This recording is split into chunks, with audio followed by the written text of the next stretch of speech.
नमस्कार सर, क्या हमारे शरीर में देवी देवताओं का प्रवेश संभव है? जैसे अक्सर कहा जाता है कि शरीर में माता आ गई और जिनके शरीर में आई उनके हाव भाव बदल गए। यह सच्चाई है, कोई मानसिक भ्रम, अंधविश्वास या कुछ और? देखो, शरीर भौतिक है तो शरीर में तो भौतिक चीजें ही प्रवेश लेंगी ना। बहुत सीधा सिद्धांत है। शरीर क्या है? भौतिक पदार्थ है, मटेरियल है ना शरीर। तो उसमें कैसे कोई चीज घुसेगी? तुम्हारे नथनों में हवा घुसती है। हवा क्या है? भौतिक है, मॉलिक्यूल्स होते हैं उसमें, वो प्रवेश कर जाते हैं भीतर। तुम्हारे हाथ पर रंग लग जाता है या मैल लग जाती है, वो सब चीजें भी क्या है? वो पदार्थ हैं, रसायन है, केमिकल्स हैं। वो तुम्हारे शरीर के साथ जुड़ जाते हैं। हो सकता है तुम्हारी खाल से तुम्हारे भीतर भी आ जाएं। तुम खाना खाते हो, वो खाना भी पूरा क्या है? वो भी रसायनों का एक समूह ही है। तो भौतिक शरीर में भौतिक चीजें ही तो प्रवेश करेंगी ना। तो देवी देवता अगर तुम कहते हो तुम्हारे शरीर में प्रवेश कर जाते हैं तो फिर वो भी भौतिक हुए, और अगर वो भौतिक हैं तो वो फिर इसी दुनिया में कहीं ना कहीं रहते हैं। ये खुशखबरी जैसी तो लगती है बात कि इसी दुनिया में कहीं ना कहीं है, तो कभी मिल जाएंगे क्या पता। लेकिन ये बात फिर उनके स्तर को भी बहुत गिरा देती है। देवी देवता तो आदर के पात्र है ना, तुम क्यों उनका स्तर गिराना चाहते हो? क्योंकि जो कुछ भी इस दुनिया का है वो तो इस दुनिया के दोषों से युक्त होगा ना। जो भी इस दुनिया का है वो तो फिर कभी जन्मेगा, जिएगा, बीमार पड़ेगा, बूढ़ा होगा और मर भी जाएगा। लेकिन हम तो अपने देवी देवताओं को जिस रूप में चित्रित करते हैं, जैसे उनकी मूर्तियां होती हैं, क्या तुमने उनकी उम्र को कभी बढ़ते घटते देखा है? अगर उनकी उम्र बढ़ घट नहीं रही है, अगर उनकी मृत्यु नहीं हो रही है, तो इसका मतलब वो इस दुनिया के नहीं हो सकते ना। इस दुनिया में तो जो कुछ भी है वो बदलेगा। पर क्या देवताओं की मूर्तियां बदली हैं कम से कम पिछले कुछ हजार सालों में?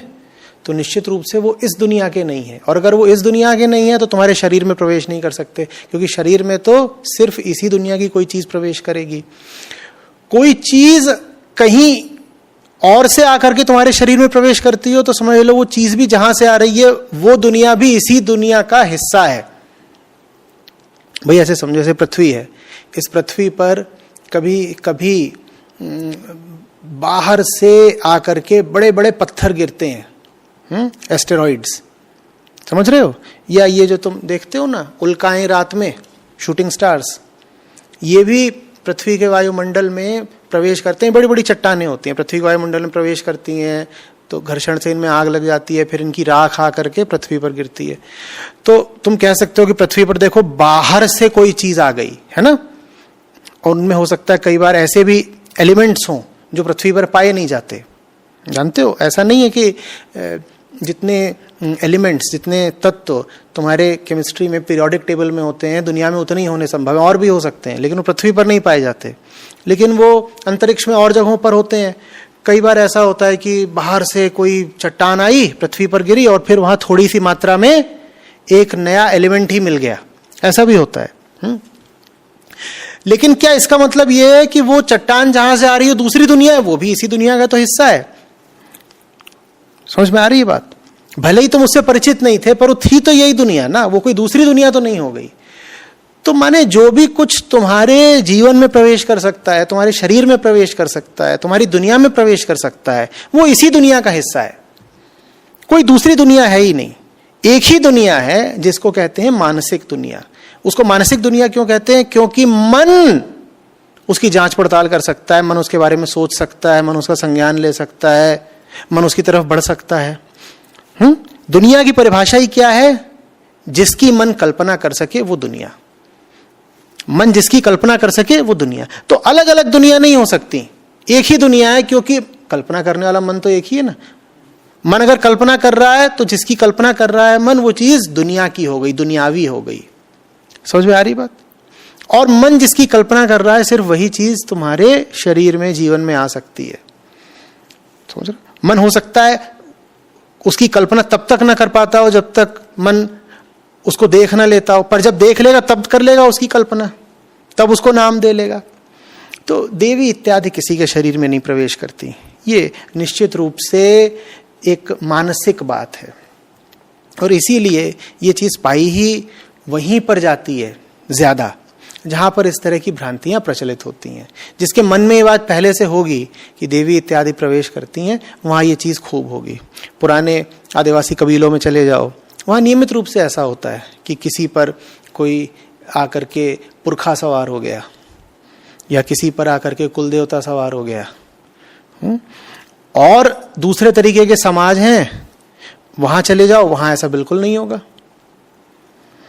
तुम किसी स्कैंडिनेवियन देश में चले जाओ, जो शिक्षा में बहुत उन्नत हैं, जहाँ वैज्ञानिक सोच बड़ी गहरी है, वहाँ तुम नहीं पाओगे कि किसी पर भी कोई पुरखा या कोई मृतक या कोई देवी इत्यादि आकर के सवार हो रही है।